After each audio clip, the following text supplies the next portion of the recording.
been 7 years since the game we now know as Final Fantasy XV first slinked out of the shadows, but for all this time, there's still so little we know about it. While we've yet to receive concrete details of the game's battle system, villains, or even a release date, the information that does currently exist gives fans a working synopsis of the game's basic premise, as well as the ammunition to form a reasonable hypothesis of what to expect in the coming tides. Join us as we connect the threads in this unique cross-section of fantasy and reality, deciphering fact and fiction behind one of the series' most intriguing titles yet.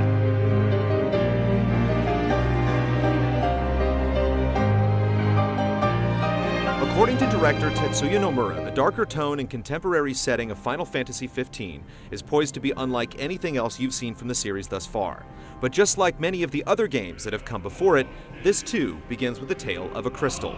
For years, crystals have been used as instruments of war, fueling the political and technological ambitions of the world's power-hungry nations, until prolonged conflict caused them to nearly disappear for good. The last remaining crystal resides in the modern kingdom of Lucis, seat to the royal family of Callum, home of the game's protagonist, Noctis. The 2011 trailer opens on a historic day in the war, a peace treaty signing between Lucis and the Kingdom of Niflheim. Gazing off into the Niflheim airships drifting in the distance, Noctis seems aloof to the day's proceedings, but is, in truth, an integral part of it. He's the son of King Regis Lucis Callum, heir apparent to the kingdom and last in line to the crystal's venerated protectors. En route towards a celebration for the signing, Noctis drifts into sleep as the radio drones on, blissfully unaware of the uprising to come. As it turns out, the festivities that evening are cut short by a surprise coup from Niflheim forces in an attempt to seize the crystal. Anarchy ensues as the treacherous nation lays waste to the unprepared kingdom, unleashing the full force of its infantry, mechs, and behemoths on its devastated city streets. In one pivotal scene, King Regis and his retinue are shown in a standoff with an assassination party led by Idola Eldercap, leader of Niflheim.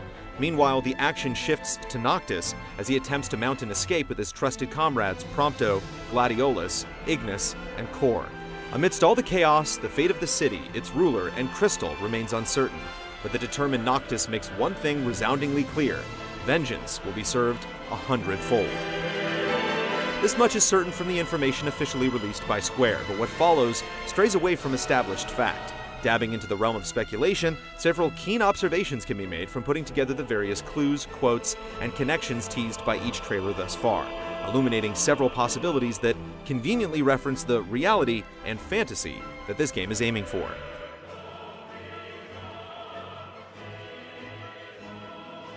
One of the earliest trailers in the Versus 13 days references a quote from one of William Shakespeare's plays. At first glance, it seems superficial, almost as if it's there to merely set the somber mood of the scene. But in truth, its significance has become more and more pronounced over time. As of the game's latest trailer, a mysterious-suited mobster bearing a strong family resemblance to Regis has appeared as part of the game's main cast, featured in the trailer's main photo lineup, as well as the scene in which Regis squares off against Idola and his Niflheim guard.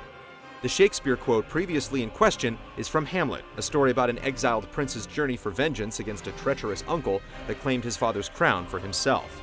If the game's connection to Hamlet is more than just a mere reference, could this man be Regis's so-called Claudius, the jealous and traitorous brother responsible for the coup at hand? It stands to reason as plausible, and yet there are more connections to the bard's famous stage show. In order to exact his plan for revenge, Hamlet acts erratically to throw off the suspicions of his pursuers. Much in the same fashion, Nomura has mentioned that Noctis puts on a cool veneer that betrays his rash impulsiveness. In the first act of the play, Hamlet makes a point of wearing dark clothes that reflect his sullen state of mind. Noctis, in all of his dark and brooding ways, seems to share much of the same taste in dress. Distrustful Polonius sends his daughter Ophelia to spy on Hamlet's true motives, resulting in a complicated rally of love, betrayal, and conflict. From what we've seen in the trailer so far, Noctis and Stella seem due for an equally complex relationship.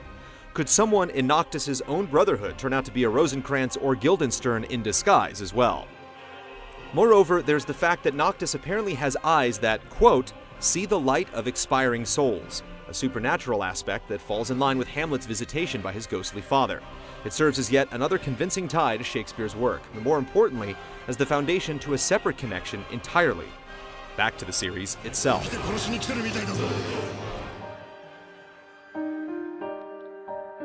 Unique as Final Fantasy XV's world may be, it's not a completely cloistered one. On top of Crystal serving as a major connection to the series' main lore, the game is also still officially considered part of the Fabula Nova Crystallis series, the lineage of games spawned by Final Fantasy XIII. The biggest piece of overlap here is with the goddess Etro, deity of chaos and the afterlife. She figures prominently as a major plot point in Final Fantasy XIII-2, and in 15 as the basis of a legend behind Noctis and Stella's rare power. According to a conversation between the two at a peace treaty party, only a chosen few receive the ability after a brush with death. A reoccurring theme in this sub-series revolves around the idea of choosing whether or not to serve a god and a higher purpose.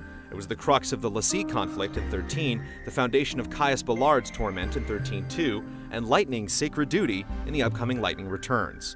By and large, the conflict over the crystal in 15 only seems like a prelude for bigger things to come, with Noctis and Stella at the forefront of it all.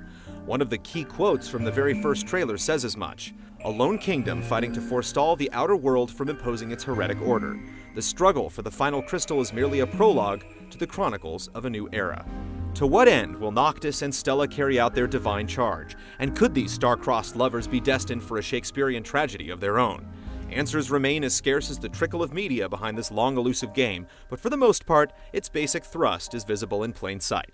From Hamlet and gangsters to magical beings and Tokyo-inspired metropolises, Final Fantasy XV seems like just the game to break the mold on series conventions. Stay tuned to our updated coverage of the game as further details become available.